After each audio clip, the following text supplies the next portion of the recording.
Health से जुड़ी सभी प्रॉब्लम्स पर हम करेंगे सीधी बातचीत। देखिए हमारा हेल्थ टाइम शो, जहां होंगे मेडिकल एक्सपर्ट, डॉक्टर्स और सुपर स्पेशलिस्ट, जहां आपको मिलेगी सही राय, सही गाइडेंस। नमस्कार, स्वागत है आपका एनबीसी भारत के खास कार्यक्रम हेल्थ टाइम में, जो हेल्थ से जुड़ी सभी प्रॉब्लम्स पर हम करते हैं सीधे मेडिकल एक्सपर्ट से बातचीत। और आपके साथ मैं हूँ आरती तुनाग। आज हम अपने शो में बात करेंगे कैटरेक्ट की समस्या के बारे में। मोतियाबिंद एक ऐसी प्रॉब्लम है जो आफ्टर 60 की एज के बाद लोगों में देखी जाती है, जिसमें आंखों के लेंस में धुंधलापन आ जाता है और आपको देखने में समस्या आती है। लेकिन आजकल कैटरेक्ट की समस्या बिफोर 60 एज के लोगों में भी देखने को मिल रही है। तो क्या है मोतियाबिंद और क्या है इसका सही इलाज?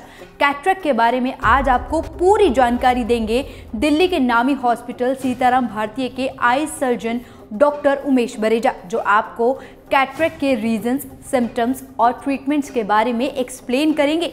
तो चलिए जानते हैं डॉक्टर बरेजा से सफेद मोतियाबिंद के बारे में कंप्लीट डिटेल।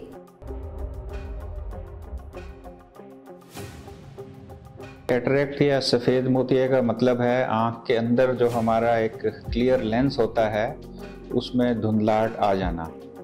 हमारी आँख को एक कैमरे से कंपेयर किया जाता है। जैसे कि कैमरे के अंदर लेंस होता है, वैसे ही हमारी आँख के अंदर भी एक लेंस होता है जो उम्र के हिसाब से अगर धुंधला पड़ जाए या जिसमें सफ़ेदी आ जाए तो उसको कैटरेक्ट बोलते हैं। अब मोस्ट ऑफ द टाइम्स ये कैटरेक्ट 60 ईयर्स के बाद डेवलप होता है, बट कई लोगों में ये जल्दी भी डेवलप हो सकता है।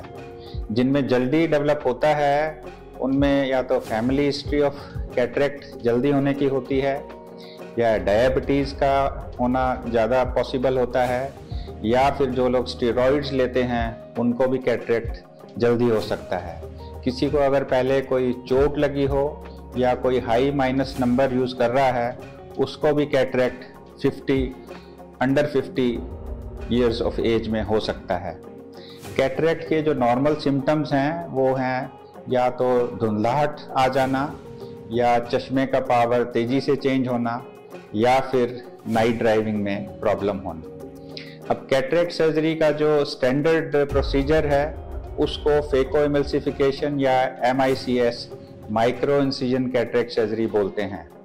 इसमें ब्लैक और वाइट के जंक्शन, आई के जंक्शन पे 2-3 मिलीमीटर का एक होल बना के उससे ये सर्जरी की जाती है। ये होल क्रिएट करके एक अल्ट्रा फाइन नीडल से कैटरेक्ट के फ्रंट पार्ट को ओपन किया जाता है। उसके बाद हाई फ्रीक्वेंसी अल्ट्रासाउंड से सारे कैटरेक्ट को निकाला जाता है। नॉर्मली ये पेनलेस प्रोसीजर है, स्टिचलेस प्रोसीजर है और रिकवरी काफ़ी फास्ट होती है। और आजकल लेंसेज भी काफ़ी अच्छे डाले जाते हैं, फोल्डेबल लेंस फर्स्ट चॉइस है। अब पिछले कुछ सालों में उल्टी सीधी एडवर्टाइजमेंट इस सर्जरी के बारे में आ रही हैं। जो सबसे important so called misinformation है वो है रोबोटिक सर्जरी।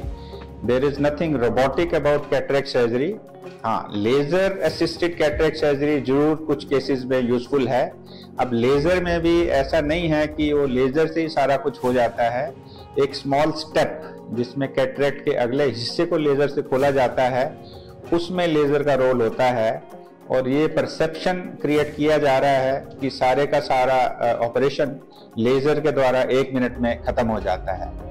बेसिक टेक्निक वही फेको इमल्सिफिकेशन या MICS, micro incision cataract surgery होती है।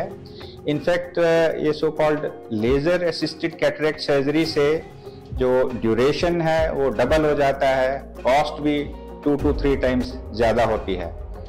इनफैक्ट 90 to 95% केसेस में ये माइक्रो इंसिजन कैटरेक्ट सर्जरी या फेको इमल्सिफिकेशन ही आजकल होती है।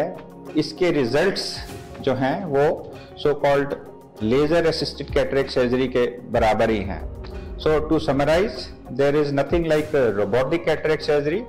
कुछ केसेस जरूर लेज़र असिस्टेड कैटरेक्ट सर्जरी से बेनिफिट करते हैं, बट आज की डेट में 90 to 95% cataract surgeries phaco emulsification या माइक्रो इंसिजन कैटरेक्ट सर्जरी से ही होते हैं, जिनके रिजल्ट्स कंपेरेबल हैं so called laser assisted cataract surgery के। तो दर्शकों, कैटरेक्ट के बारे में eye surgeon doctor Umesh Bareja ने आपको सारी जानकारी डिटेल में दी। अगर आपको भी मोतियाबिंद की समस्या है और आप सर्जरी करवाने के बारे में सोच रहे हैं तो डॉक्टर की बताई गई सभी बातों को ध्यान में रखें। आज हेल्थ टाइम में फिलहाल इतना ही। एक बार फिर हाजिर होंगे हेल्थ टाइम में एक नए हेल्थ टॉपिक के साथ। Stay tune for health time.